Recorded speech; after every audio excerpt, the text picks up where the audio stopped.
Meghan has booked herself a solo trip to Switzerland to stand on a Geneva plaza alongside the Director General of the World Health Organization. The husband is staying behind in Montecito with the children. The wife is flying alone to a United Nations square. Meghan Markle announced that Archewell Philanthropies would be co-hosting the 79th World Health Assembly alongside the World Health Organization. That claim appeared in press materials, spread across entertainment wires, and positioned the Duchess of Sussex as a humanitarian partner to one of the most established global health bodies on the planet. There was just one problem. Archewell Philanthropies is not a registered foundation, charity, or company of any kind. As of April 22nd, the trademark application had only just been assigned an officer to begin processing, a procedure that can take 12 to 16 months if no opposition arises. The organization she claimed was co-hosting a United Nations event does not technically exist in any legal sense. The World Health Organization website tells a different story than the one Meghan's team circulated. There is no mention of Archewell anywhere in the official materials for the 79th World Health Assembly. No partnership announcement. No co-hosting designation. No indication whatsoever that the Duchess of Sussex holds any formal role in the proceedings. This is an annual gathering that has taken place for nearly 8 decades, attended by health ministers and policy delegates from around the world, and it managed to operate just fine for 78 years before Meghan Markle decided she belonged at the center of it. The question that hangs over this entire situation is straightforward. How did she get herself there? What combination of persistence, maneuvering, and creative positioning allowed someone with no official standing to attach her name to one of the most photographed global health summits of the year? The answer, according to sources who spoke to commentators covering this story, involves a pattern of behavior that should concern anyone paying attention to how the Sussexes operate. This was not a case of being invited because of relevant expertise or charitable track record.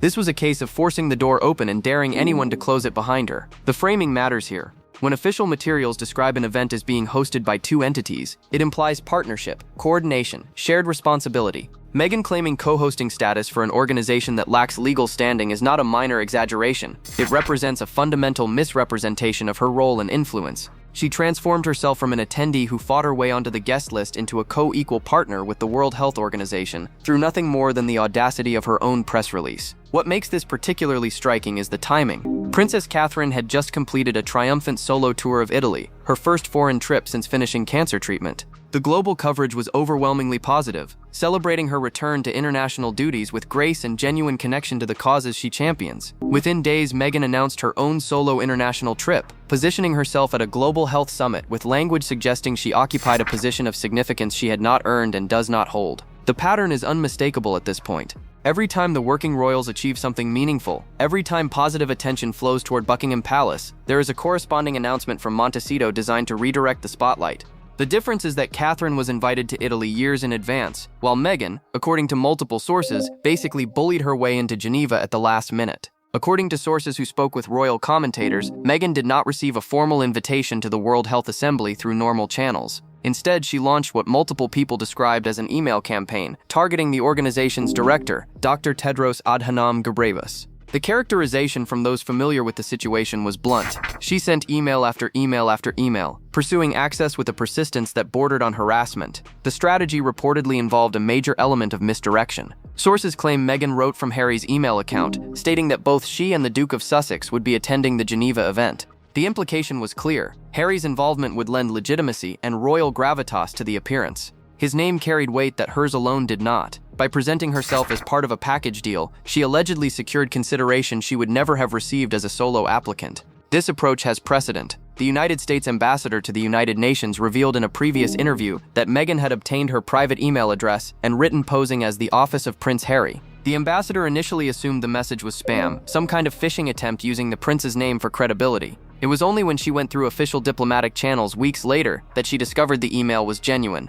Meghan had somehow acquired her personal contact information and used Harry's title as the opening gambit. The pattern reveals something about how the Sussexes, or perhaps more accurately, how Meghan operating under the Sussex banner, approach access. They use Harry's royal connection as the entry ticket, then pivot once the door opens. The title gets them in the room. What happens after that becomes about Meghan's agenda rather than any shared purpose. Officials and organizations find themselves in awkward positions, having agreed to something based on one set of representations only to discover the reality looks quite different. What reportedly happened with the World Health Organization follows this exact template.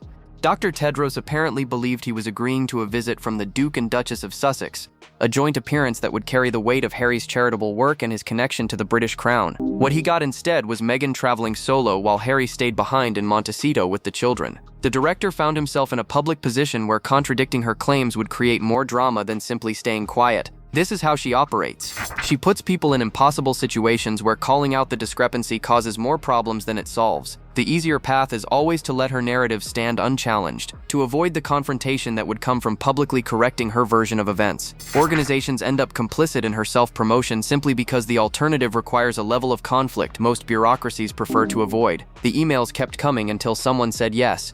Once she secured that initial opening, she reportedly moved quickly to expand her claimed role far beyond whatever limited participation she had actually been granted.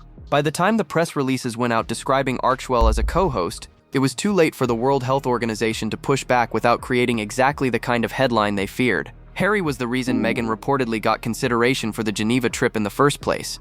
His name appeared in those initial emails. His royal connection provided the credibility that opened doors. Then he disappeared from the travel manifest entirely, leaving his wife to take a transatlantic flight alone while he remained in California with the children. The optics tell a story that no press release can spin. Sources familiar with the situation believe Harry never actually intended to attend the World Health Assembly. His name served a specific purpose during the access phase, lending weight to requests that would have been ignored if they came from Meghan alone. Once the invitation was secured, the bait-and-switch occurred. Harry stayed home. Meghan flew to Geneva. The Duke had served his function as a door opener, and his physical presence at the event itself was apparently never part of the actual plan. This interpretation gains weight when you consider whose project online safety actually represents. Harry has been the face of the Sussex's technology and mental health initiatives. He testified before Congress about social media harms.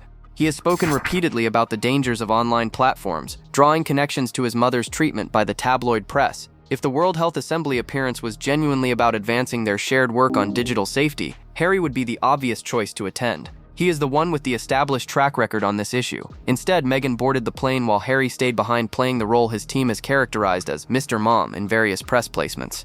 The man whose project this supposedly represented remained in Montecito, while his wife positioned herself at the center of a United Nations photo opportunity. She traveled with Marcus Anderson, their frequent companion on official appearances, but without the husband whose name got her through the door. The disconnect between who secured the access and who showed up to use it raises uncomfortable questions about how these decisions get made within the Sussex operation. Harry's causes become Meghan's platforms. His title opens doors that she walks through alone. His credibility gets borrowed for initiatives that ultimately center her image rather than their shared mission. He provides the legitimacy. She provides herself as the main attraction. Royal commentators who have tracked this pattern for years see nothing surprising in Harry's absence from Geneva. They describe a dynamic where the Duke has lost control of the narrative within his own marriage, where decisions get made based on what serves Meghan's brand rather than what advances their stated charitable goals. His projects become her photo opportunities, his connections become her access points, and increasingly his presence becomes optional once the door has been opened.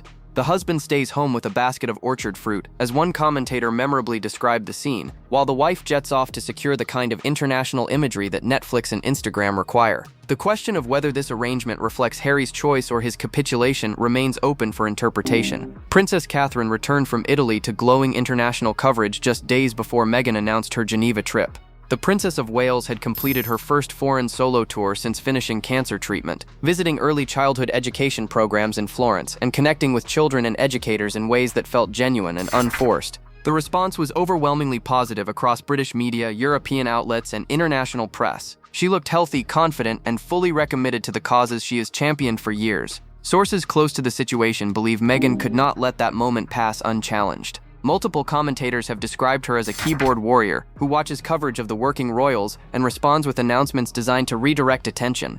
The theory holds that seeing Catherine receive global praise for her grace under difficult circumstances, for her authentic connection to her charitable work, triggered exactly the kind of competitive response that has characterized Sussex announcements for years. The key difference, as several royal watchers pointed out, lies in how each woman arrived at her respective destination. Catherine was invited to Italy years in advance.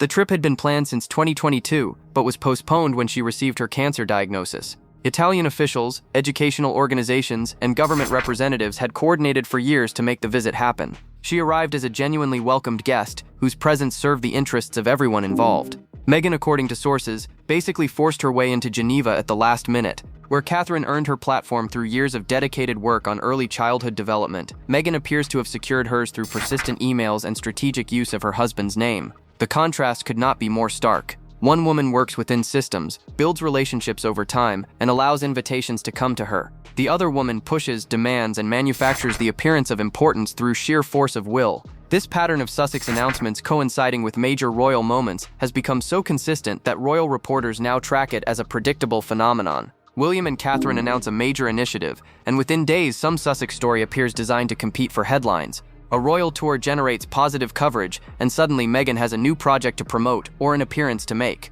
The family celebrates a milestone, and the California branch produces its own competing content. The timing is never coincidental. Someone in Montecito monitors what the working royals accomplish and calibrates responses. Whether this reflects Meghan's personal competitiveness or a broader strategic calculation about brand positioning, the effect remains the same. The Sussexes cannot allow the British royals to dominate the news cycle without mounting some form of counter-programming. Catherine wore a handbag from Asprey during her Italy tour, a British luxury brand that has held a royal warrant since the reign of Queen Victoria. She did not promote it. She did not receive payment for carrying it. She simply used it because it suited her outfit. The bag sold out almost immediately after photographs appeared, driving traffic to the brand's website in ways their marketing department could never have achieved through conventional advertising.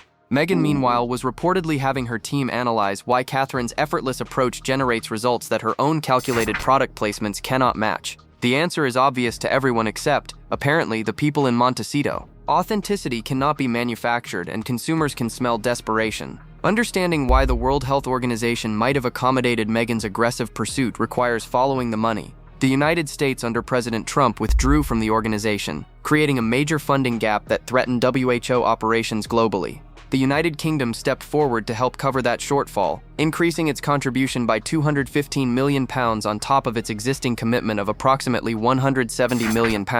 Britain now ranks among the largest donors to the World Health Organization, with total contributions approaching £400 million. This financial reality creates an uncomfortable question.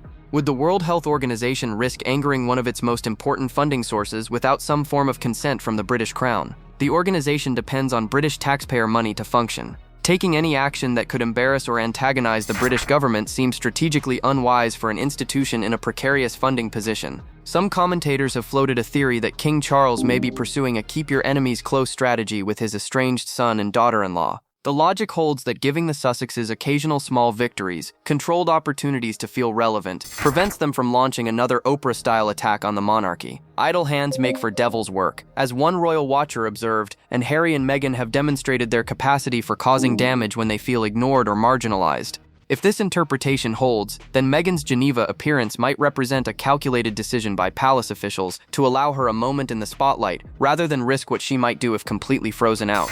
The carrots are small, carefully managed opportunities that keep her busy without giving her anything of real significance. The stick remains the threat of total exclusion, which has historically prompted the Sussexes to escalate their public warfare against the family. This does not excuse what Meghan did with the opportunity. Whatever permission or tolerance she may have received, claiming co-hosting status for a non-existent foundation goes far beyond any reasonable interpretation of what was allowed. She took whatever small door was opened and tried to walk through it as though she owned the entire building. The gap between what she may have been granted and what she claimed reveals the fundamental problem with any strategy of accommodation. The Sussexes interpret every inch given as permission to take a mile. Every small gesture of inclusion becomes material for their self-promotion machinery. Every minor accommodation gets spun into evidence of their importance and relevance. Managing them through limited engagement may be strategically sensible, but it also means accepting that whatever boundaries you set will be immediately tested and probably violated. Sophie, the Duchess of Edinburgh, is also attending the World Health Assembly in her official capacity as a working member of the royal family. Her presence at the same event Meghan fought to attend creates a situation that would be extraordinarily awkward if the Sussex appearance truly happened without any coordination with the palace. Two duchesses, one working royal, and one who abandoned her duties, appearing at the same global summit, raises questions about whether this collision was accidental or managed. If Buckingham Palace had no advanced knowledge of Meghan's Geneva plans, then Sophie's attendance creates the potential for uncomfortable encounters, competing photo opportunities, and media narratives pitting the two women against each other.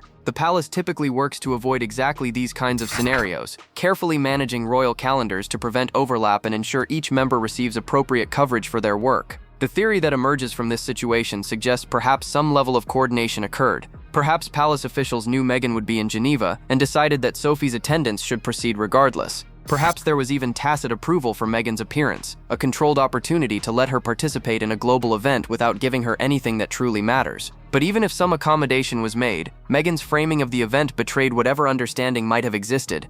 Claiming that Archewell Philanthropies was co-hosting the World Health Assembly went far beyond any permission she could have received.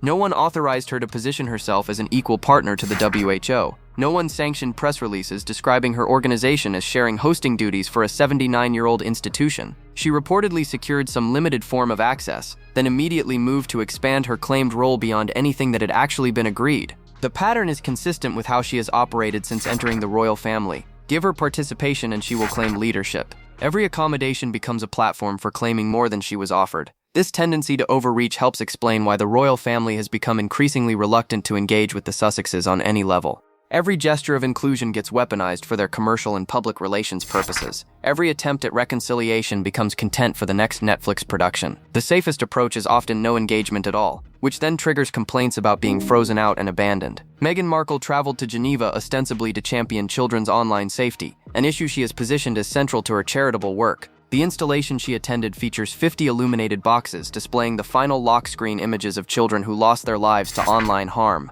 These are real tragedies, real families whose suffering has been transformed into a memorial designed to highlight the dangers social media poses to young people. The hypocrisy embedded in Meghan's participation in this event is staggering.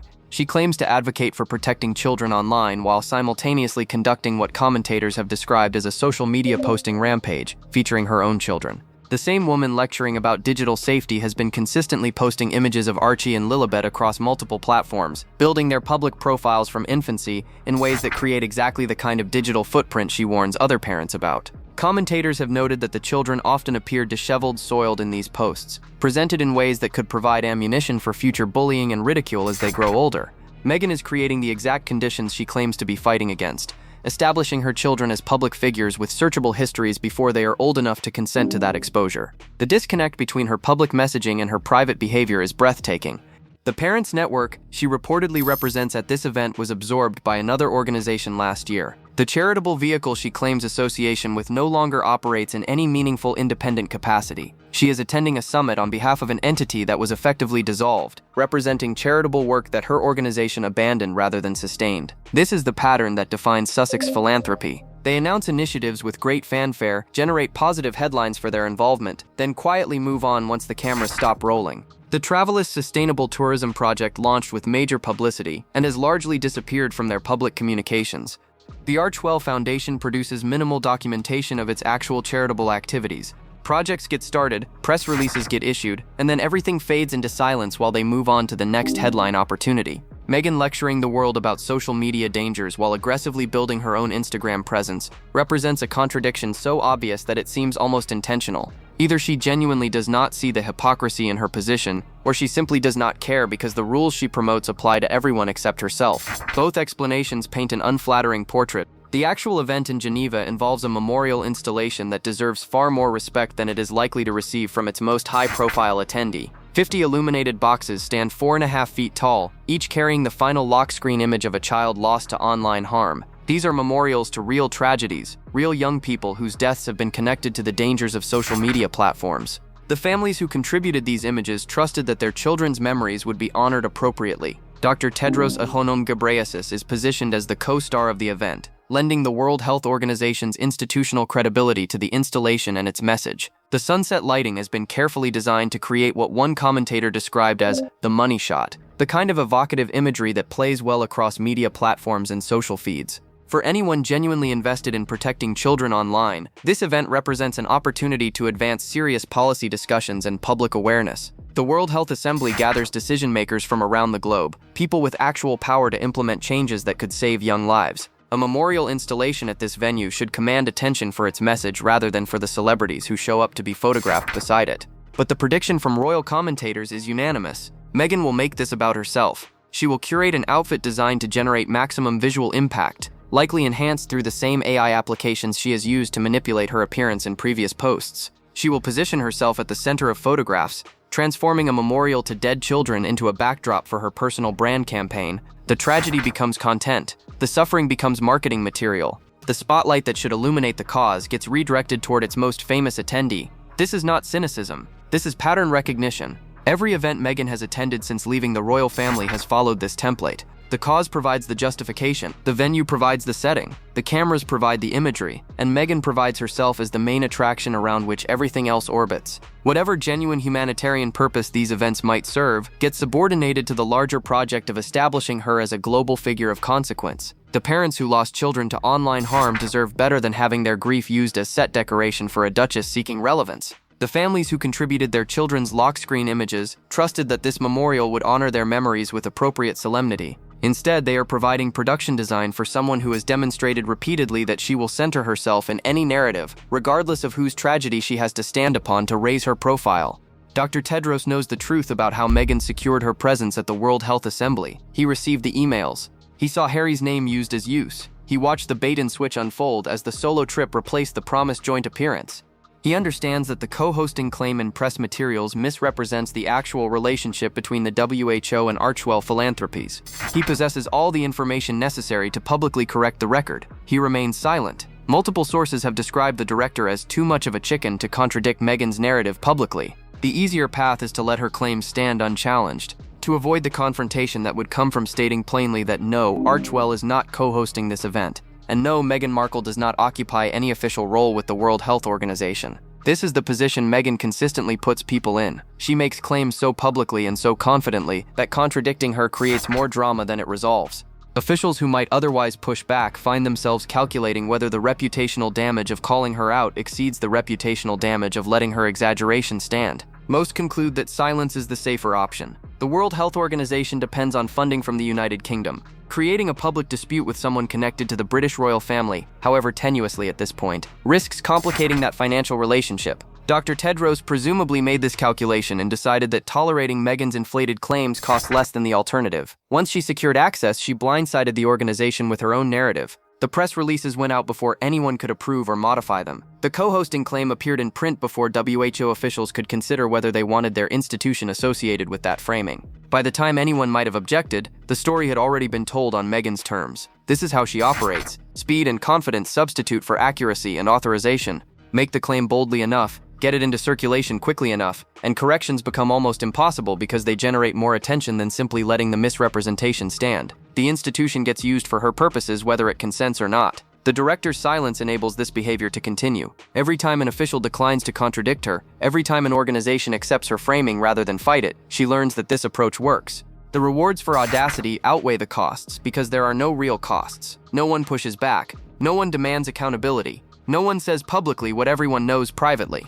Dr. Tedros could end this pattern tomorrow by issuing a clear statement about Archewell's actual relationship with the World Health Organization. He could specify that Meghan Markle was permitted to attend the event, but holds no official role with the organization, and that the co-hosting description does not reflect WHO's position. He will not do this because doing so would require a level of confrontation that most bureaucrats instinctively avoid, and so the cycle continues. Meghan makes claims she cannot support officials stay quiet to avoid drama. The claims become accepted as truth through sheer repetition, and she moves on to the next opportunity, having learned that boldness and persistence will overcome any obstacles that might otherwise limit her access. Everything the British royal family offered Meghan when she married into it remains available to the working members of the monarchy. The royal warrants that connect brands to centuries of history, the legitimate charitable platforms with established credibility, the global stages that open automatically when you represent the crown, the invitations that arrive years in advance because institutions want the monarchy's endorsement, the effortless access that comes from belonging to one of the most recognized families on earth. Catherine carries an Asprey bag because she is a working royal with access to British luxury brands that have served the monarchy since Queen Victoria. The bag sells out because her association with the brand represents something genuine rather than transactional. She did not negotiate payment. She did not demand product placement fees. She simply used the bag because it suited her purposes, and the market responded to her authentic connection with a heritage brand. Meghan walked away from all of this. She rejected the institution that would have given her everything she now spends her days trying to manufacture for herself. The legitimate charitable work was available. The global platforms were accessible. The royal warrants would have applied to any ventures she pursued as a working member of the family. All she had to do was accept the compromises that come with royal life, the protocols and restrictions that every member of the family navigates. Instead, she demanded freedom on her own terms while expecting to retain the benefits of association. When the family explained that half in and half out was not possible, she chose out, and she has spent every day since trying to recreate what she rejected, building substitute versions of royal access from scratch while complaining about being excluded from the very institution she abandoned. The contrast between Catherine's Italy tour and Meghan's Geneva appearance distills everything that differentiates the two women. One works within systems, earns her invitations through sustained dedication, and makes events about the causes she champions rather than herself. The other forces her way in, claims status she has not earned, and transforms every platform into a vehicle for personal promotion. Catherine was in Italy because educational organizations wanted her there. Meghan was in Geneva because she wanted to be there and refused to accept no for an answer. Catherine's presence advanced her charitable mission. Meghan's presence advanced her brand. Catherine connected authentically with children and educators. Meghan will pose for photographs beside a memorial to children she does not know in service of a cause she undermines through her own behavior. The moral of this story is not complicated. You cannot manufacture authenticity. The harder you push, the more transparent the desperation becomes. Every email Meghan sent to secure her Geneva invitation, every claim of co-hosting status for an organization that does not exist, every attempt to compete with Catherine's genuine achievements through forced equivalence reveals the fundamental emptiness at the center of the Sussex project. They traded a real institution for the illusion of independence. They exchanged legitimate access for the fantasy of self-made relevance. They gave up belonging to something meaningful in pursuit of something that increasingly resembles nothing more than elaborate performance. And every announcement, every manufactured moment, every desperate attempt to stay in headlines that have long since moved on exposes the hollowness of what they built in its place. Meghan had everything. She threw it away. Now she spends her days trying to recreate what she rejected, and the gap between what she claims and what she achieves grows wider with every passing month. The comment section is yours. Tell me where you stand, and subscribe for the next update.